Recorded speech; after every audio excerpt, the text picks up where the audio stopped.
買柳茂真係可以中大伏。你平時去超市或者生果檔，見到啲泰國進口嘅流蹄，個殼金黃色，好靚，好似熟到啱啱好咁樣，係咪即刻流晒口水？覺得呢個一定好甜，好正，即刻俾錢買返屋企。我同你講，千祈唔好俾呢種咁完美嘅金黃色呃到，因為呢啲所謂嘅金黃色，好大機會根本唔係天然熟成嘅色，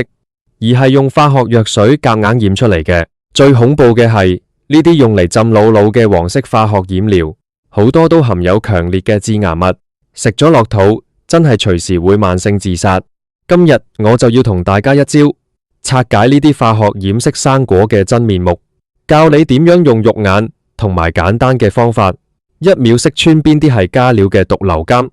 等大家以後買生果唔使再踩中超市同生果檔嘅黑心陷阱，為自己同屋企人嘅飲食健康把關。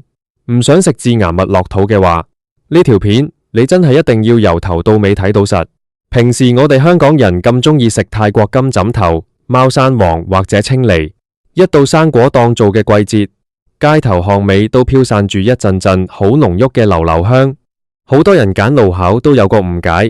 覺得個殼越黃就代表越熟越甜。衰在啲黑心相反，就係利用晒我哋呢種心理，特登整一盤盤不明嘅黃色化學藥水，將啲根本未熟仲係青綠色嘅生果夾硬浸落去，等啲化學液體滲透入個殼度，原本青溜溜嘅生果，只要擺短短嘅一兩日，就會神奇地變成好似好高檔、好完美嘅金黃色。呢種做法喺行內一啲黑心加工廠，其實已經係公開嘅秘密。佢哋點解要咁做？原因好簡單，就係為咗賺到盡。因為泰國或者越南嘅生果要經海運或者陸路運嚟香港，如果喺當地等到樹上熟先摘，運到嚟香港嘅時候，個殼一早已經爛晒、發霉或者過熟變壞，咁樣行家就會蝕大本。所以佢哋通常會喺生果得6、7成熟，仲係好硬嘅時候，就夾硬摘落嚟。咁樣做雖然可以保證生果喺幾千公里嘅物流過程當中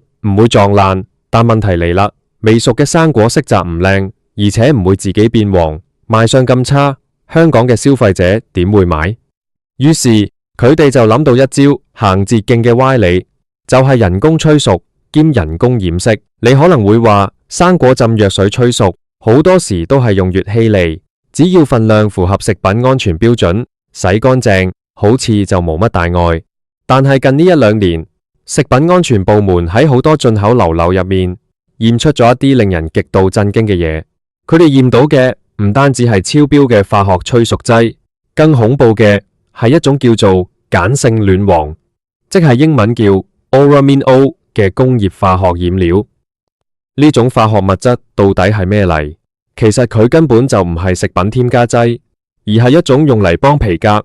紙張或者紡織品上色嘅工業染料。醫學界同埋科學研究一早已經證實咗。呢種工業染料帶有強烈嘅毒性，屬於好高風險嘅致癌物。如果人類長期食咗含有呢種化學物嘅嘢食，會直接破壞我哋體內嘅肝臟同埋腎臟功能，甚至會誘發癌症。大家可以想象一下，你以為自己買咗個高質量、天然健康嘅泰國生果，返屋企同全家人分享，點知個殼上面竟然塗滿咗工業致癌染料。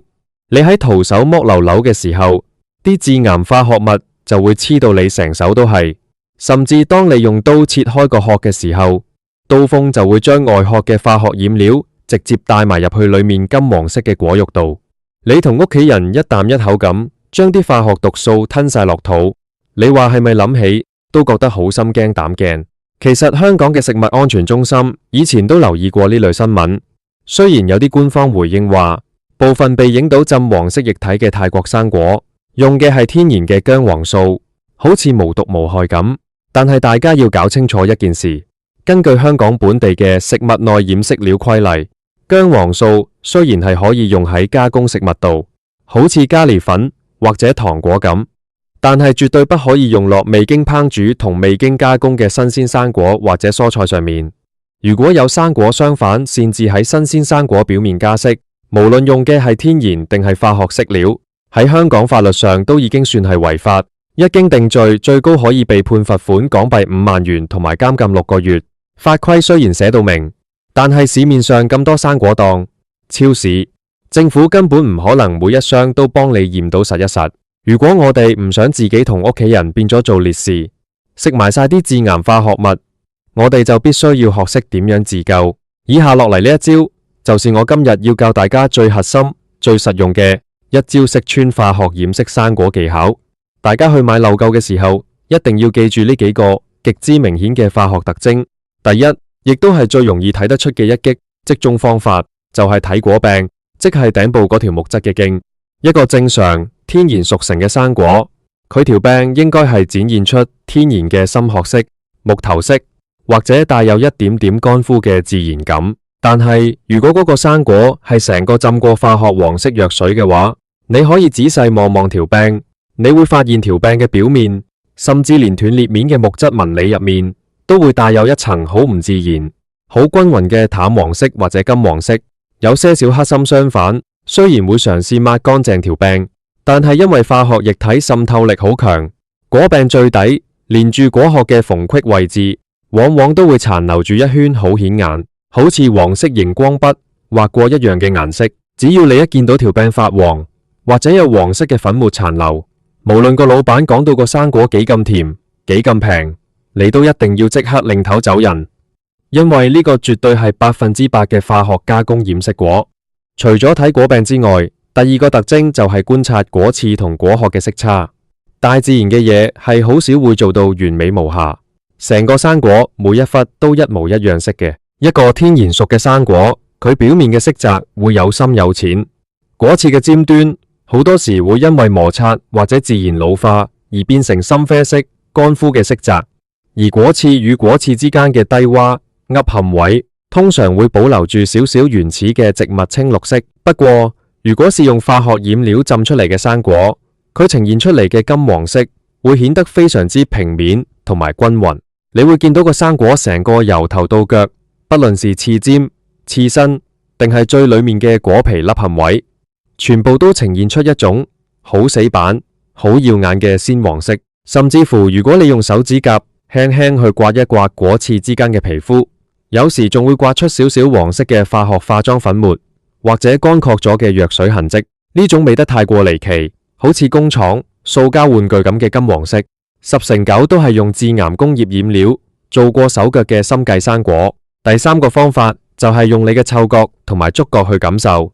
一個真正成熟好食嘅生果，應該會喺果殼表面散發出一股好自然、好香濃嘅生果甜味。但係如果你將個鼻湊近個殼度聞，聞到嘅唔係生果本身嘅香味，反而隱隱約約有一種好似消毒藥水、好似漂白水，又或者一種類似化學溶劑嘅刺鼻異味，咁就代表佢外殼殘留咗過量嘅化學物質。再者，買嘅時候如果可以嘅話，可以用紙巾或者用手指輕輕去摸下或者抹下個果殼。天然嘅果殼摸落去係乾爽粗糙嘅，但係如果你磨完之後發現張白紙巾竟然染上咗淡淡嘅黃色，或者你摸完之後手指黏黏地帶有一層擦唔走嘅黃色化學污漬，咁就唔需要再懷疑啦。呢個流流根本就係啱啱從化學染料缸入面撈出嚟無耐嘅毒生果。講到呢度，好多人可能會問，點解呢啲黑心商販要冒住坐監嘅風險，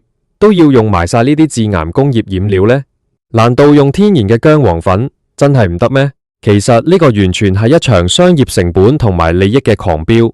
你想想，泰國當地一條龍嘅生果貿易供應鏈，每年涉及嘅金額高達幾十億，甚至上百億。當一個行業嘅利潤大到咁上下嘅時候，資本就會開始瘋狂用天然嘅薑黃粉。一來成本貴，二來天然色素嘅穩定性唔高，擺多幾日或者曬一曬太陽，顏色就會變淡，變到好難看。但係如果用工業化學染料，鹼性亂黃，成本只需要天然色素嘅幾十分之一，而且着色力極強。經佢浸過嘅生果，可以喺冷鏈物流、高溫超市裏面擺好耐，都依然保持住金黃剔透嘅賣相。對於那些只顧賺錢、無良心嘅不法商人嚟講，香港人食咗會唔會致癌，身體會唔會出事，佢哋根本完全唔在乎。佢哋只在乎個生果喺超市貨架上面嘅時候，能唔能用最吸引人嘅外表去吸引你從銀包度吐出幾百蚊港幣去埋單。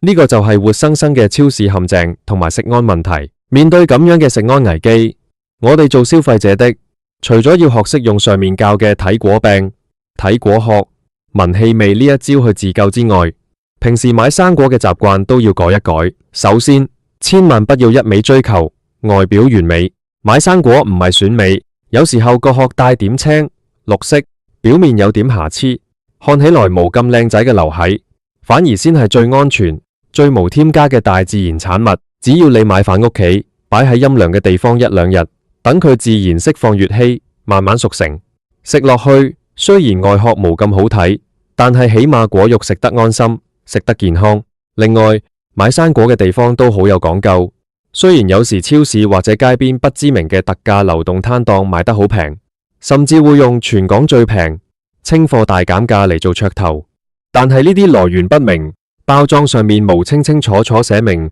產地同埋進口商資料嘅平價生果，往往就係化學掩飾果嘅重災區。相反，去一啲商譽良好、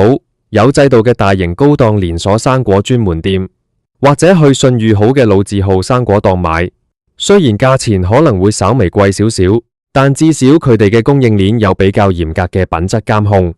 進口時，海關同埋食安部門抽查嘅機率亦都比較高，食落肚都多一份保障。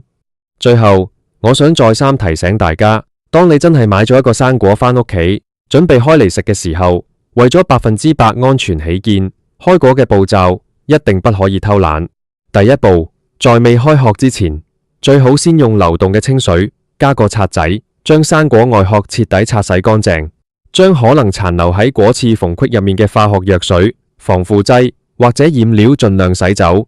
第二步，切生果嘅時候，盡量用一對乾淨嘅手套，避免自己嘅皮膚直接長時間接觸果殼。切開咗之後，拿果肉嘅手同埋拿過果殼嘅手，一定要分得清清楚楚，千萬不要右手摸完個染咗色嘅果殼，左手又直接拿果肉放進口入面，咁樣你洗得幾乾淨都冇用，一樣會將外殼嘅化學致癌物帶進口裏面。食品安全關乎我哋每一個人、每一個家庭嘅生命健康。今日同大家分享咗咁多關於泰國進口盧柳化學掩飾嘅驚人內幕，以及呢一招實用嘅自救揀生果技巧，就是希望大家以後去行超市或者生果檔嘅時候，都可以帶多一對慧眼，唔好再被眼前個種完美嘅金黃色大福呃到。如果你覺得今日呢篇口播稿分享嘅飲食健康資訊對你有幫助，記得要幫手將呢啲重要嘅食安信息分享俾你身邊同樣好中意食生果、好中意食盧泥嘅親戚朋友，特別係屋企負責買賣嘅長輩，等大家一齊提高警覺，遠離化學毒生果，食得精明，食得健康。多謝大家支持，我哋下一次再聊更多大家關心嘅生活同埋健康話題，再見。